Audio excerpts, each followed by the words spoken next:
Hey, good morning everyone, and welcome to New South Outdoors. Y'all remember last year when we fished with B.A.S.S Elite Series Pro J Todd Tucker? Well, we've got an even better treat for you this year. This year we're in his jet boat fishing up the Flint River for the all-exclusive shoal bass. J Todd, welcome today, and tell us a little bit about what we're going to be doing. Well, we run up the river here, and we're in between Bainbridge and Newton, Georgia, and what you've got is a lot of series of shoals and fast running water and what we call chutes. And these smallmouth is what we're going to be targeting, but they're called shoal bass up there, but they are a type of smallmouth. You can catch largemouth in this river, but the shoal bass are just fun to catch. They're very aggressive. You can catch them on top water, you can catch them on chatterbaits, you can catch them on just about anything. So we'll be fishing down through these chutes real fast this morning, and hopefully we'll get a big bite.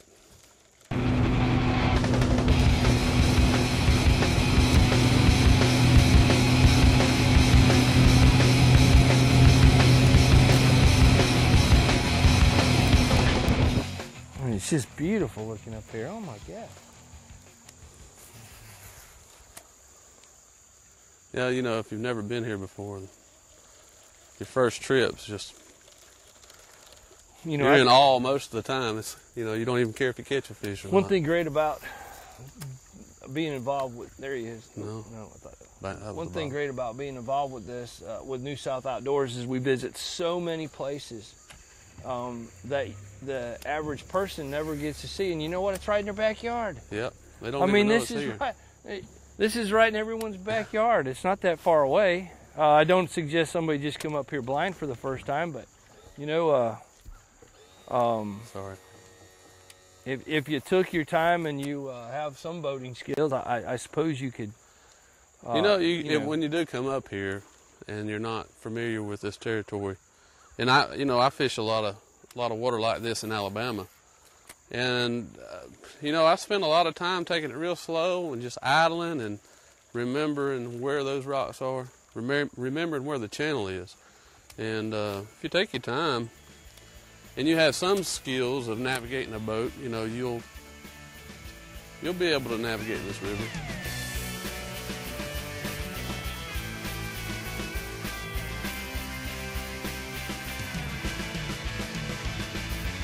This segment is brought to you by Gulf County Tourism.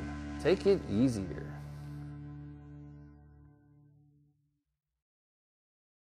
Hey, we're getting ready to move to our next spot, and thank goodness J Todd, he's been up here before. It's really, really treacherous running.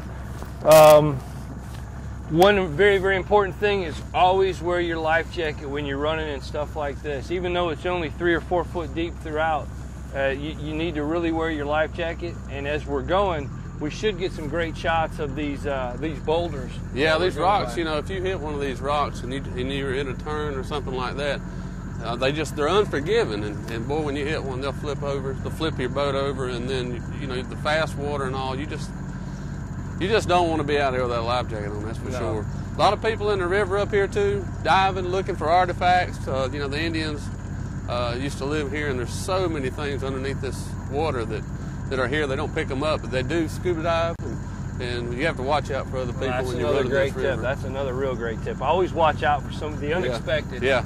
Never expect it. I mean, always expect it, right? Yeah. Always expect the unexpected. But yeah, you don't want to come up here unless you know where you're going and what you're doing. At least have somebody with you that does.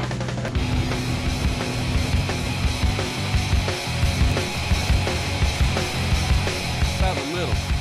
Right out the middle. All right, folks, you hear that? Top water right in the middle. We're moving awful quick. This is something new for me. The last time I was in rapids like this is when I was tubing up in Amory, Wisconsin. So this ought to be interesting. I've never fished anything so fast in my life.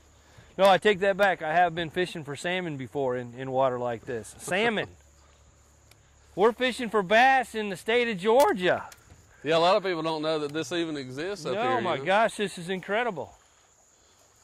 I mean, you just don't see this stuff. Look at how fast this water's moving. How fast would you think? It's moving about 7 miles an hour. 7 miles an hour.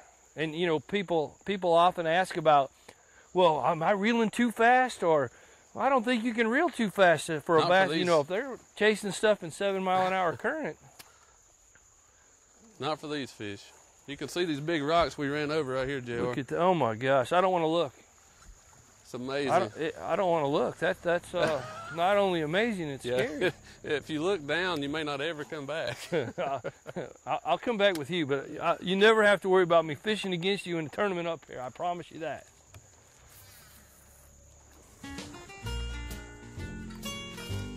Whoa. Look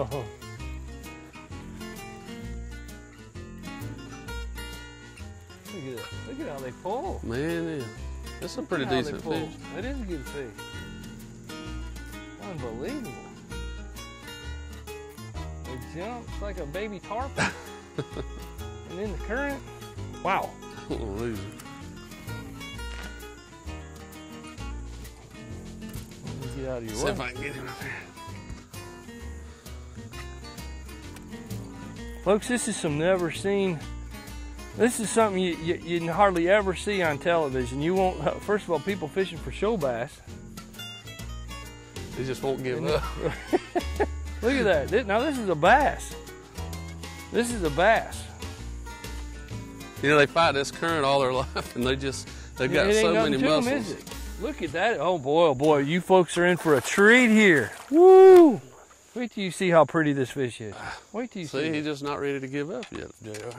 Unbelievable. I've got to quit fishing just so I can watch this. Come here, baby. That's so neat. Look at that. That's a nice. Look at that fish. Shoal bass, Flint River shoal bass. Wow. That's just beautiful. Look at the colors on that thing.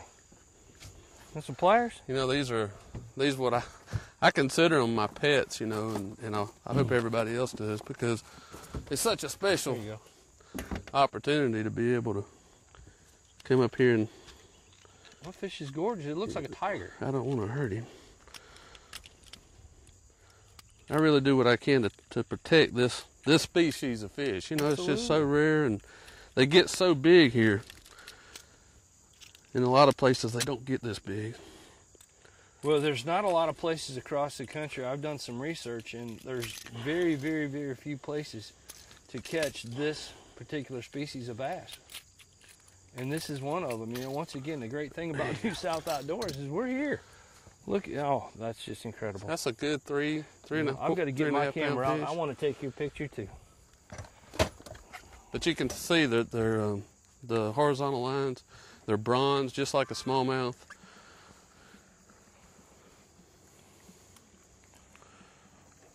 They got a pretty good sized mouth on them. Beautiful. Yes, that's nice. But anyway, some of these bigger fish like the topwater bite. I mean, you don't get a lot of bites on it. You get a lot of fish that miss it. But when you do get one, it's usually a 3-pounder or better, or 4 or 5. I'd like to catch one of these 6-pounders in here and show it to you. I got to get up here and fish while y'all are doing But I always release these fish. I don't keep them. I encourage people not to keep them. You know, if you want to catch fish to eat, you know, do it somewhere else. These fish need to stay in this river because they're so unique. And leave them in there for your kids to catch.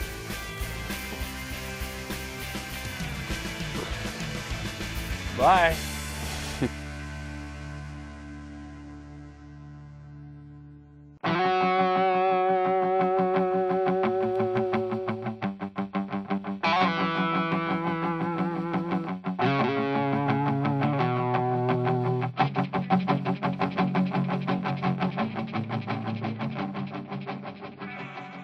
Hey, welcome back, everybody. We've moved about, how far would you say, 4, 5, 6 miles up the river? Yeah, we're probably 5 more miles. We've gone quite. Was that a fish? Yeah, that was a fish. We've gone quite a few miles up the river, and there he was again. We went over some really, really cool stuff. Some great big rocks and some little rocks, but a lot of them. And in this one area, it's called Hell's Gate, right? Yeah, that's what it's known for. The locals call it. So that ought to be pretty interesting when we get back through there and fish it. Now, is that a pretty good fishery? Because even I've heard of that before. Oh yeah, that's a good. Anytime you get above there, it's pretty good. Now I got to right here, and it got pretty skinny, and I had to jack the jack plate up, and our motor run hot, so we just had to stop for a minute. I don't know how we made it, but we made it, and hang in there because some exciting fishing action's coming right to. I'm sorry, not fishing, catching action's coming right to you.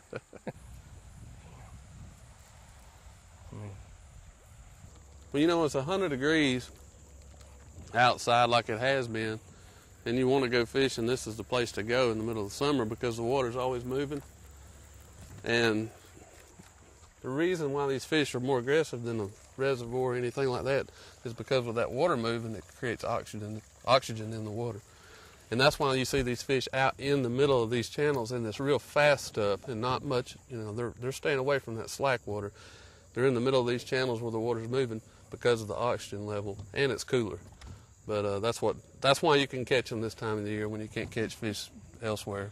You know, I know another reason why these fish are so big, bad, and mean, because if you've never been up to this part of Georgia before, you've never experienced the gnats.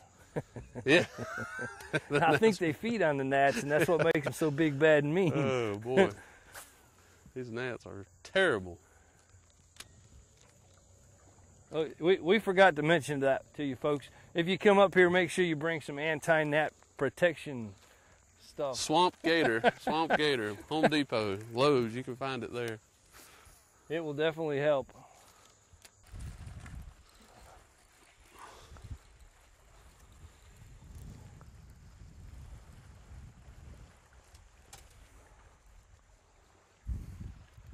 Look at the current. Oh, I pulled on him too hard. Quick release. Hook those kind, huh? It's a little bitty guy. They are aggressive. You know, it's funny because the size of that fish, they're just so pretty. Doesn't matter how small they are, they're still pretty. That bait's half his size. That bait's thicker than the fish is. Yeah, he's a little bitty guy. Grow up.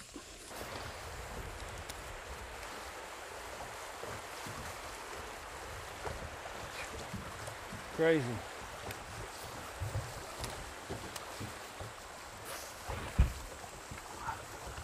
That's about time, JR. That's a good one too. That's a big one.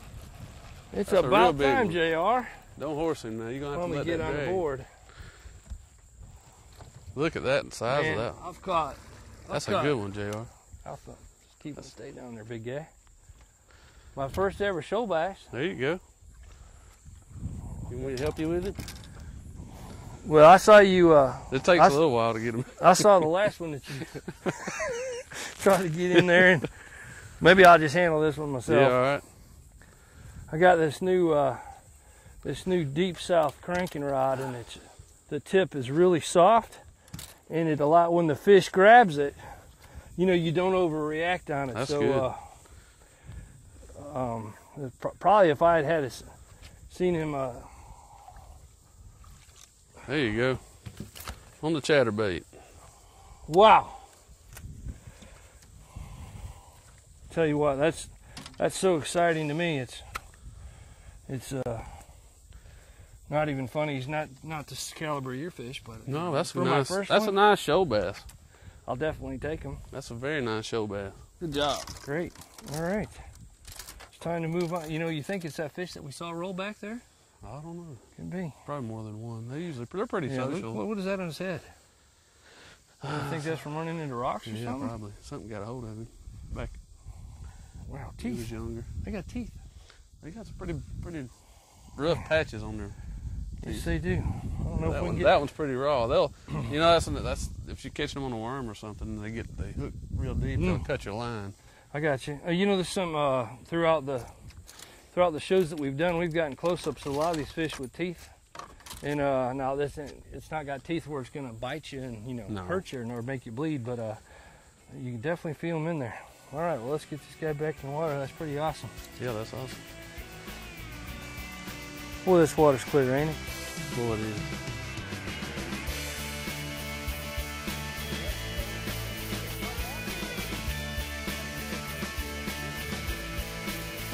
This segment brought to you by Deep South Fishing Rods, technique-specific rods for today's versatile angler.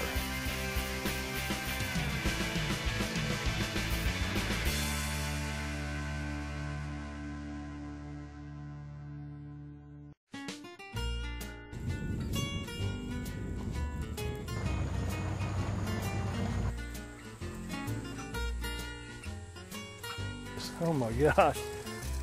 That's a perch. That's what they eat here. Now, is that a sunfish or a perch, JR? Well, down here they call them a perch, but that's a bluegill.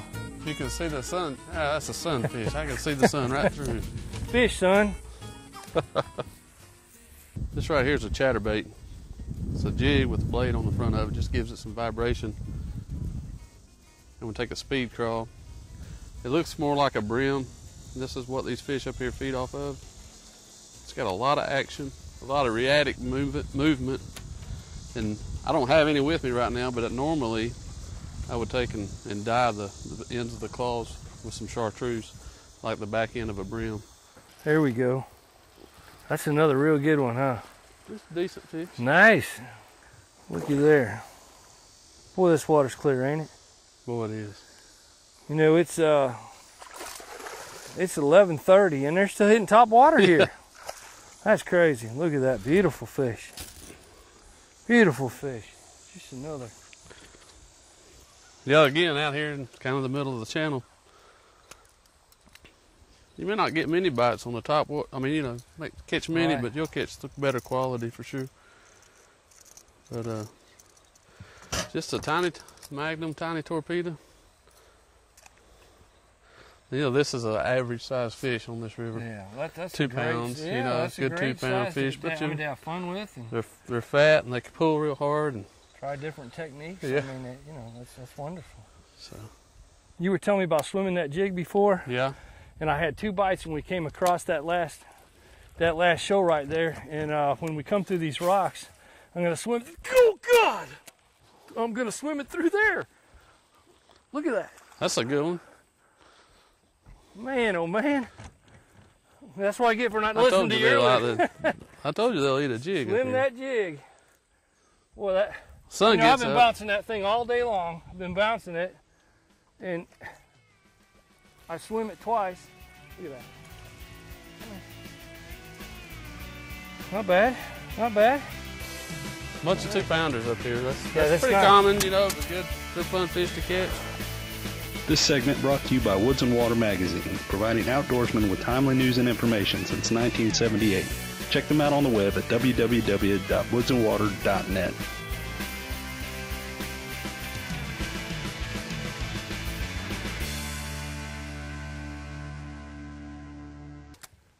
All right. Man, we just went through a killer spot. I don't know why.